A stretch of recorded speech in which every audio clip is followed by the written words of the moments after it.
সহযোগী বন্ধুদের আন্তরিকভাবে স্বাগত জানাই। আজকে দুই একটি বিষয়ে আপনাদের মাধ্যমে রাজ্যবাসীর কাছে পৌঁছে দেওয়ার জন্য আমি আজকে আমাদের এই প্রদেশ কার্যালয়ের সাংবাদিক বৈঠক আহ্বান করা হয়েছে। আপনারা এবং রাজ্যবাসী অবগত আছেন, গত আগস্ট মাসে এই রাজ্যের ইতিহাসে সবচেয়ে ভয়ঙ্করতম বন্যা পরিস্থিতি তৈরি হয়েছিল এবং এই বন্যায় রাজ্যের প্রায় 2/3 উপরে অঞ্চল প্রভাবিত হয়েছে। টোটাল জনসংখ্যার প্রায় অর্ধেক মানুষ কোনো না কোনোভাবে বন্যার ফলে প্রভাবিত হয়েছেন, ক্ষতিগ্রস্ত হয়েছেন এবং সেই বন্যা পরিস্থিতিতে যেখানে ইতিহাসের সবচেয়ে ভয়ঙ্কর বন্যা, তার কারণ ছিল অতিবৃষ্টি। কোথাও একদিনে 232 মিলিমিটার, কোথাও 263 মিলিমিটার বৃষ্টি একদিনে এই রাজ্যের বুকে হয়েছে এবং সেই বন্যা পরিস্থিতি নিয়ন্ত্রণের জন্য মানুষের দুঃখ যন্ত্রণা লাঘবের জন্য রাজ্যের সর্বজন শ্রদ্ধেয় মাননীয় মুখ্যমন্ত্রী অধ্যাপক ডক্টর মানিক সাহাজির নেতৃত্বে সামগ্রিকভাবে মন্ত্রী পরিষদের সকল বিধায়ক বিধায়িকা থেকে শুরু করে আমাদের দলীয় কার্যকর্তা থেকে শুরু করে সাধারণ মানুষ, স্বেচ্ছাসেবী সংগঠন সবাই ঝাঁপিয়ে পড়েছিল এবং সেই পরিস্থিতিতে ত্রিপুরাবাসীর সঙ্গে দেশের যশস্বী প্রধানমন্ত্রী নরেন্দ্র মোদীজি এবং যশস্বী গৃহমন্ত্রী অমিত ভাই শাহজি ত্রিপুরার মানুষের পাশে দাঁড়িয়েছিলেন, সর্বতভাবে সাহায্য সহযোগিতার হাত বাড়িয়েছিলেন এবং প্রথমেই বন্যা পরিস্থিতি তৈরি হওয়ার সঙ্গে সঙ্গেই 40 কোটি টাকার প্রাথমিক সাহায্য ত্রিপুরাকে করা হয় এবং শুধু তাই নয়, কেন্দ্র এবং রাজ্যে সরকারের মধ্যে যে সমন্বয়, সেই সমন্বয়ের ফলে প্রতি মুহূর্তে রাজ্যবাসীকে কি করে এই পরিস্থিতি থেকে মুক্ত করা যায়,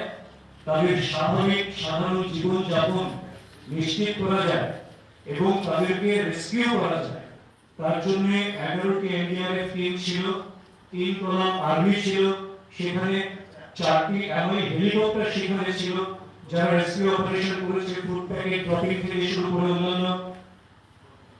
এই পরিস্থিতির ফলে প্রাথমিকভাবে বন্যা পরিস্থিতি কেটে যায়।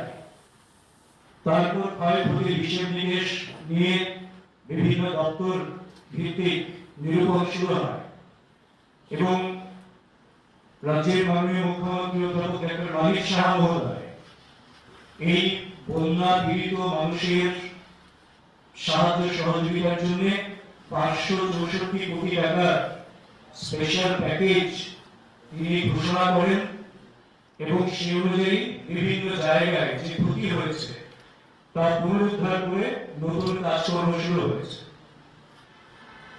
7 দিন আগে আমাদের দেশের মাননীয় যশস্বী প্রধানমন্ত্রী নরেন্দ্র মোদীজি এবং মাননীয় গৃহমন্ত্রী অমিত ভাই শাহজি ওনাদের তত্ত্বাবধানে ত্রিপুরা রাজ্যকে এই বন্যা পরিস্থিতি উত্তর ক্ষয়ক্ষতির নিরূপণ করে সেখানে আরো কি করে দ্রুততার সঙ্গে সেই জায়গাগুলিকে যে ক্ষতি হয়েছে তার ক্ষতিপূরণ করা যায়, তার জন্য আরো 288.93 কোটি টাকা কেন্দ্রীয় সরকার ত্রিপুরা সরকারকে আর্থিক সাহায্য করেছেন। এই সময় উপযোগী এবং বলিষ্ঠ পদক্ষেপ নেওয়ার জন্য, রাজ্যবাসীর পাশে থাকার জন্য এবং রাজ্যের সর্বস্তরের মানুষের উন্নয়নের জন্য দায়বদ্ধতা নিয়ে যে মোদীজি সরকার কাজ করছেন, এটি তারই একটি নিদর্শন। এর জন্য আমরা ভারতীয় জনতা পার্টি ত্রিপুরা প্রদেশের পক্ষ থেকে দেশের যশস্বী প্রধানমন্ত্রী মাননীয় নরেন্দ্র মোদীজিকে এবং দেশের মাননীয় গৃহমন্ত্রী অমিত ভাই শাহজিকে অনেক অনেক আন্তরিক অভিনন্দন জানাই, ধন্যবাদ জানাই এবং কৃতজ্ঞতা জানাই। কিন্তু তার পরবর্তীতে এ রাজ্যের মানুষ লক্ষ্য করেছে নিশ্চয়ই যে এই আর্থিক সাহায্যের পর বিরোধীরা সিপিএম এর পক্ষ থেকে এটাকে নিয়ে কটূক্তি করা শুরু করেছে। কি বলছেন? এটাকে ভিক্ষার সঙ্গে তুলনা করছেন। কেন করছেন? কারণ রাজ্যের মানুষ এই বন্যার ক্ষয়ক্ষতি নিরূপণ করার পর তার থেকে আস্তে আস্তে বেরিয়ে আসছেন, স্বাভাবিক জীবনে আসবেন। তাদের জীবন মান এবং তাদের যে উৎপাদন, সেই জায়গাটিকে সুনিশ্চিত করার জন্য কেন্দ্র রাজ্য একযোগে কাজ করছে। এটা কি করে সহ্য হবে তাদের? কারণ যে সরকারটি ৩৫ বছর ক্ষমতায় ছিল, শুধুমাত্র একটা লক্ষ্য মাত্র ছিল, মানুষের মধ্যে অভাব জিইয়ে রাখো এবং অভাব জিইয়ে রেখে মানুষকে লেজুর বৃত্তি করাতে বাধ্য করো, যাতে করে অভাব জিইয়ে থাকবে। লেজুর বৃত্তি করতে করতে এরা সিপিএম এর দাসত্ব করবে। এই মনোবৃত্তি নিয়ে যারা মানুষের সঙ্গে ব্যবহার করে, তারই ফলশ্রুতিতে এই সাহায্যের পর যখন মানুষ তার থেকে বেরিয়ে আসছেন, সেটাকে নিয়ে কটূক্তি করছেন। কারণ তারা হলে কি করতেন, তারা সেটা ভালো করে জানেন। এত বড় ঘটনা তো বাদ দিন, ছোটখাটো ঘটনা হলেই তাদের যে সংস্কৃতি ছিল, কৌটু নিয়ে নেমে যেতেন বাজারে বাজারে, ঘরে ঘরে, দুয়ারে দুয়ারে, বাসে, রিক্সায়, যে কোনো জায়গায় তাদের সংস্কৃতি ছিল কৌটু সংস্কৃতি। কারণ এই কৌটুতে কোত্থেকে অর্থ আসছে, কোথায় যাচ্ছে, মানুষের কাছে কতটা লাগছে, সেটা কিন্তু তারা কোনোদিন হিসেব দেননি। এই কৌটু তাদের ভান্ডারকে স্ফীত করেছিল আর মানুষের যন্ত্রণাকে দুঃখ যন্ত্রণার কবলে থাকতে বাধ্য করেছিল। আর সেই সঙ্গে কেন্দ্র জায়গা, কেন্দ্রীয় বঞ্চনার গীত গেয়ে দিল্লিতে কংগ্রেস সিপিএম এর নেতাই করে আর এখানে কুস্তি দেখিয়ে মানুষকে বিভ্রান্ত করার রাজনীতি করেছিলেন। কাজে এখানে তার বিপরীত একটি সরকার, যেটা জনগণের জন্য দায়বদ্ধতা নিয়ে কাজ করছেন, সব অংশের মানুষের, বিশেষ করে যারা পিছিয়ে পড়া অংশের মানুষ কিংবা যারা বিভিন্নভাবে সমস্যা কবলিত, তাদের সমস্যা থেকে বার করে আনার জন্য যখন প্রতিনিয়ত চেষ্টা করছেন, সেই সময় তারা এই ধরনের কটূক্তি করাকে আমরা তীব্র ধিক্কার জানাই, নিন্দা জানাই এবং এটা অশোভনীয় আমরা বলি, অশোভনীয়।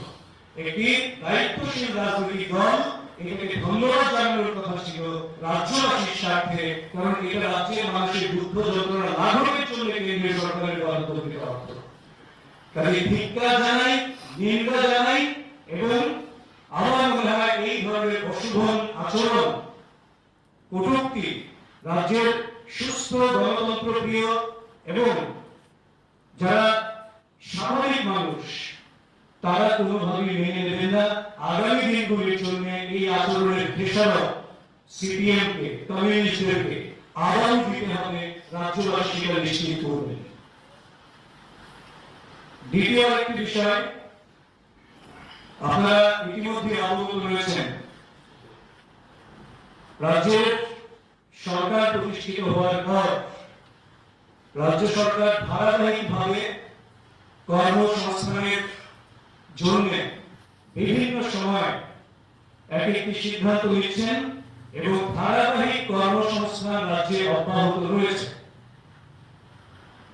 তারই সূত্র ধরে রাজ্যের বেকার যুবক যুবতীদের কর্মসংস্থানের লক্ষ্যে সম্প্রতি ক্যাবিনেটে বিভিন্ন দপ্তরে আরো ৩১৫টি পদে নিয়োগের সিদ্ধান্ত নিয়েছে রাজ্য সরকার এবং এই সিদ্ধান্তের জন্য, সময় উপযোগী সিদ্ধান্তের জন্য আমরা ভারতীয় জনতা পার্টি ত্রিপুরা প্রদেশের পক্ষ থেকে, রাজ্যবাসীর পক্ষ থেকে রাজ্যের মাননীয় মুখ্যমন্ত্রী প্রফেসর ডক্টর মানিক সাহা মহোদয়কে এবং ওনার ক্যাবিনেটকে অনেক অনেক আন্তরিক শুভেচ্ছা ধন্যবাদ জানাচ্ছি। ইতিমধ্যে বিভিন্ন সরকারি দপ্তরে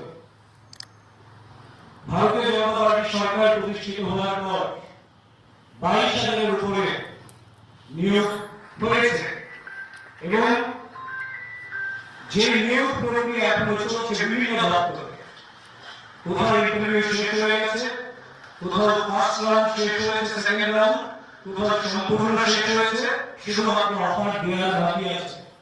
এইরকম আরো প্রায় 4,000-এর মতন প্রক্রিয়া প্রায় শেষ হওয়ার পথে এবং নতুন নিয়োগের জন্য বিভিন্ন দপ্তরে উদ্যোগ গ্রহণ করা হয়েছে।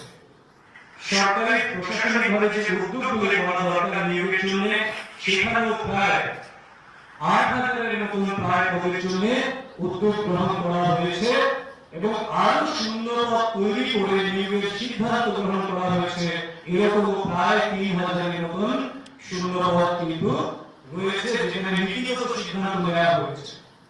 কিন্তু তারপরে রাজ্য সরকারের বিরুদ্ধে